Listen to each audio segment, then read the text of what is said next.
मैं बहुत ज़्यादा शौकीन हूँ पहाड़ का, यानी पहाड़ों में मेरी ज़िंदगी है। मेरा बचपन भी शाकमीर में गुजरा है, एक तरफ पहाड़ और एक तरफ दरिया। तो मुझे नहीं वही जो मुगलों का है ना कि चश्मे बह रहे हों, पत्ते जो हैं उनकी वो उनकी आवाज़ आ रही हो, झरनों की आवाज़ आ रही हो, उसके अलावा ये हो कि जनाब वो चश्मों के पानी की आवाज़ आ रही हो, और जो है ना परिंदे चहचहा रहे हो। तो इस तरह का सीन जो है ना मुझे वो ख़ास तौर पर पहाड़ मुझे बड़े पसंद थे। तो मैं अक्सर ये होता था कि लोग आ रहे होते थे पहाड़ से घर, और मैं दौड़ के पहाड़ जा रहा होता था। ख़ास तौर पर जिस दिन बारिश होती थी और कोसे कुछ आसमानों पर आती थी और पहाड़ धुल जाता था, तो मैं तो पागल हो जाता था। मैं घर से भाग के पहाड़ चला जाता था और बेटैमा चला जाता था। अच्छा, फिर मुझे ना शहद उतारने का बड़ा था शौक। तो मैं छोटा शहद उतारता था, और वो मीठा बड़ा होता था, खायाता भी था। बल्कि बाद में इतना कहा जाता था कि मुझे गर्मी हो जाती थी, फिर मुझे जो है ना नानी जो है ना कीमों के पास लेके जाती थी, इलाज कराती थी। तो वो हमारे गांव में एक हमारा बाबा जो था ना, वो नाई, वो उसको मोहम्मद बख्श नाम होगा, मंदा बोलते थे। तो वो बाबा मंदा जो था ना, वो हकीम था, वो भी हमारा इलाज करता था कि गर्मी हो गई है इस बच्चे को। तो वो पहाड़ में एक दिन वाकया ये आया कि मैं ना गया, तो मैंने एक दफ़ा जगह ना शहद देखा। तो मैंने वो, अब इतना अक्ल नहीं है कि बोतल में तो शायद वहाँ से उतार के नहीं डाला जा सकता, वहाँ उसके लिए तो खुले मुंह वाला बर्तन चाहिए ना। मैंने घर से बोतल पकड़ी और साथ मैंने कुल्हाड़ी ली। और ये भी मुझे शौर नहीं कि कुल्हाड़ी से तो वो काटेंगे तो मक्खियाँ उड़ेंगी तो लड़ेंगी, वो तो दराती लेके जानी चाहिए। मैंने वो दो ऐसे हथियार लिए जिनको फायदा ही कोई नहीं था। तो मैं पहाड़ पे चल गया। अब वो पहाड़ बिल्कुल लुगा था, लोग नीचे आ चुका, पिछला पैर था मैं। तो मैं पहाड़ में जा रहा हूँ।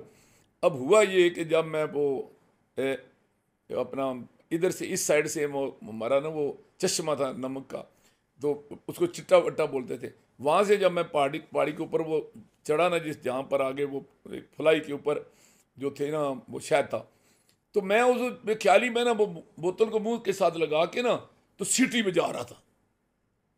वो अब खाली बोतल को मुंह लगाए ना और उसको फूक मारे ना, बड़ी खूबसूरत सी सीटी बजती है। मैं सीटी बजाते बजाते जब जो दरख्त के पास पहुंचा ना, उसके नीचे ब्रिड्डा में की मकामी ज़बान में उसको बोलते हैं, वो बड़ा ख़तरनाक दरिंदा होता है। भेड़ बकरियों का शिकार करता है, गाय भैंसों करता है, और अकेला वकेला अगर कोई इंसान भी मिल जाए तो उसकी भी जान ले लेता है। उसको उर्दू में तेंदुआ भी बोलते हैं, बाद लोग उसको चीता कहते हैं कि ये चीते की नस्ल है। अच्छा, बहरहाल हम उसको बरेडा बोलते हैं। बड़ा ख़तरनाक होता है वो, मौसम भी बड़ा ख़तरनाक होता है उस वक्त, वो पूरे पीक पे होता है उनका ना, वो पीरियड होता है उस वक्त, मतलब है मिलाप का। तो उन दिनों बड़े ख़तरनाक होते हैं, ख़ास तौर पर नर। तो वो वाहन उसके ना दरख्त के नीचे लेटा हुआ था। इधर से मैंने चढ़ाई की, उधर से मैंने सीटी बजाई। अच्छा, उस वो उसके कानों में आवाज़ पड़ी, उधर से उसने मुझे देखा, मेरे सामू में था सीट, वो बोतल लगी हुई है। तो उधर से उसने दौड़ लगा दी, इतनी तेजी के साथ वो दौड़ा और पहाड़ की तरफ, आगे जो दूसरी चोटी थी उसकी तरफ दौड़ा। अब मैं उसको देखकर मैं डरा कि ये मुझे खा जाएगा, वो मुझे देख के डरा कि भाई कौन सी बला आ गई है जिसके मुंह से ये इतनी इस तरह की आवाज़ निकल रही है। ये आवाज़ उसने पहली दफ़ा सुनी थी। तो वो भाग गया पहाड़ की तरफ, और मैं नीचे दौड़ा आया। और मुझ वो जनाब बड़ी उतराई थी, मैं दौड़ मैंने लगाई हुई। तो जनाब मेरा सांस फूला हुआ, और जब मैं नीचे आया ना, तो नीचे था हमारा एक आजड़ी को बोलते हैं जो भेड़ बकरियाँ चराते हैं, चाचा अपना जहाना खोती। तो वो हमारा दूर पार का रिश्तेदार था। तो उसने मुझे देखा तो कहता है, वो ये तू बेटैमा किधर फिर रहा है और फिर 3 दौड़ लगाई और तेरा सांस फूला। तो मैंने उसको ये कहानी सुनाई, तो उसने कहा कि यार वो तो उनसे डर के भाग गया है, तू उससे डर के भाग आया, छोड़ वो तो चला गया, आप हौसले में हो। तो इस तरह एक वाक़या ये पहाड़ का। दूसरा एक दफ़ा वाक़या में ये पेश आया पहाड़ का कि ये जो था ना अपना सावन का मौसम, तो उसमें बारिश होती थी। तो पहाड़ पर ना ये एक तो बाबा शालम की बन उसको बोलते थे। तो वो उसमें एक बाटियाँ वाली चैड़ होता था। और उसके अलावा ये होता था कि जो जगह जगह ना जो पिछली साइड पर उतरते हैं ना नाले, उनमें जगह जगह ना पानी की छोटी छोटी झीलें बन जाती थी। तो स्टॉक हो जाता था पानी, और वो पानी का रंग तो पहाड़ जिस तरह का पहाड़ होता था इस तरह का उसका रंग होता था। आमतौर पर सुर्ख रंग ही होता था कि मिट्टी मिलावट थी। ऊपर फलाई होती थी, साइडों पर पहाड़ी होती थी, उस पर धूप नहीं पड़ती थी। ठंडा पानी इतना होता था कि इतना मेरे ख्याल में फ्रिज का पानी भी ठंडा नहीं होता, वो ही पीते थे लोग। अच्छा, और वो ऐसे करते थे कि जमींदार साथ ले जाते थे आटा गाँव से, दालें ले जाते थे, सब्जी का तो तस्वर भी कोई नहीं था, तो वो वहाँ जाकर ना वो रोटी खुद ही पकाते थे। तो तवा के लिए पत्थर इस्तेमाल करते थे, पत्थर पर रोटी पकाते थे, नीचे आग बालनी और ऊपर जनाब वो रोटी जो है ना पत्थर की के ऊपर पकानी और वो खानी। आम हालात में वो हम तो शायद उसको देखे भी नहीं, लेकिन हम जब एक दिन वहाँ चले गए, लेट हो गए, जानबूझ के लेट होते रहे, रात आ गई, हम असल में रुकना चाहते थे। तो हमारे ताया लगते थे दूर पार से, बाबा लखन खान, बहुत करैक्टर वाला आदमी था, बहुत करैक्टर वाला आदमी था, और वो हमारे साथ प्यार बड़ा करता था कि ये भी हमारे ख़ानदान का बच्चा है। और उसके अलावा ये है कि चूँकि मेरे वालिद साहब और मेरी नानो जो थी वो उनके बच्चों की परवरिश करती थी, तो वो भी बड़ा उसको एहसास था। तो हम रात को वहाँ रुक गए पहाड़ में, उसको बाबा शालम वाली बांध कहते हैं, पहाड़ की चोटी पर है।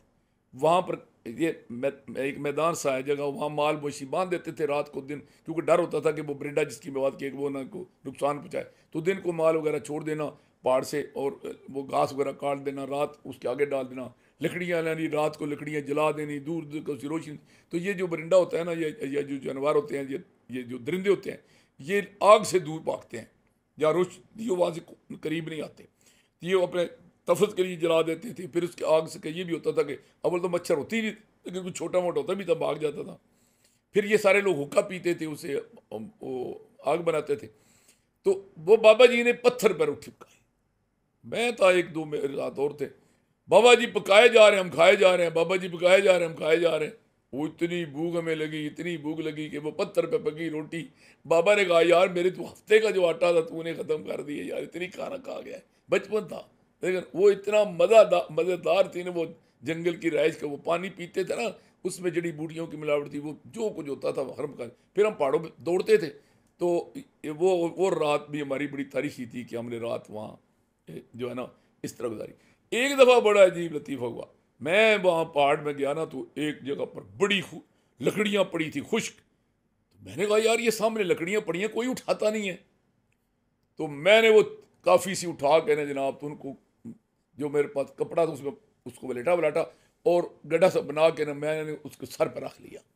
जब मैंने सर पर रख लिया ना, तो जब हम पहाड़ की सरकारी एरिया से नीचे अपना जो हमारा शामलादे या गाँव के लोगों का अपनी मलकियत है उसमें जब आए ना, तो आगे जंगल का सिपाही, उसको गार्ड बोलते थे, बड़ी तड़ी होती थी जनाब हमारे माशरे में। जंगल का जो फॉरेस्ट गार्ड होता था ना, उसको कहते जंगल का सिपाही, तो उसकी बड़ी तड़ी होती थी, बड़ा रोब होता था। और जो दरोगा होता था ब्लॉक अफसर, उसकी तो बाद ही वो छोड़े हैं। और रेंज अफसर तो क्या समझे खुदा होता था, डीएफओ तो समझिए हमारे लिए सदर होता था। ये जंगल की बादशाही थी उनकी।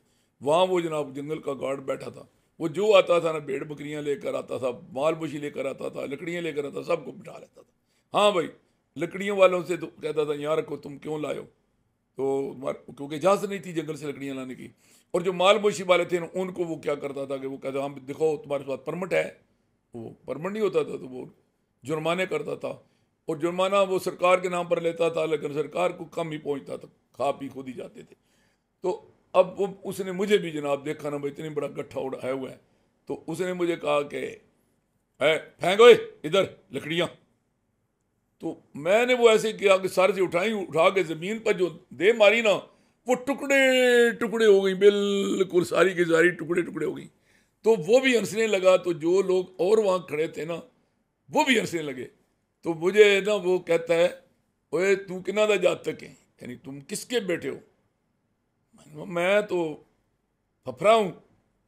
तो उसने कहा तू फफरा है कि तू जुलाया है। वो क्यों, कहते ये जो तू उठा के लाया ये तो असवेणे की लकड़ी है, ये तो ना, ये तो किसी काम की नहीं है, ये देखो ये सारे टुकड़े टुकड़े हो गई है। मैंने कहा ये मैंने तो देखी है, वहाँ काफ़ी पड़ी थी। उसने कहा इसे कल तो इस्तेमाल करके, वहाँ इतनी पड़ी है तो किसी ने नहीं उठाई। वो एक स्वेना था बड़ा, बाद में मैं फिर पता चला स्वेने की तो बड़े फ़ायदे हैं। मैं आज भी एक दवाई इस्तेमाल करता हूँ जो स्वेने के पत्तों की बनी हुई है। तो आपने भी कई दफ़ा पढ़ा होगा ये सोशल मीडिया में, तो इसके इतने फ़ायदे लिखे हुए हैं जिसका आप हिसाब नहीं। तो वो एक बड़ा सा स्वेना था हमारे वो पहाड़ में, तो उसमें ना अपना उनको लोहे बोलते थे, उस वो में चढ़दे वाला लोहा और लांदे वाला लोहा। तो लांदे वाले लोहे में वो था, तो उसकी वो लकड़ियाँ मैंने, यानी इतनी सादगी थी कि वो लकड़ियाँ मैंने देखी तो मैंने उठा लाया, और वो मैं सारी बेमकसद मेरा वो वज़न उठा के लाया, वहाँ वो किसी काम की नहीं।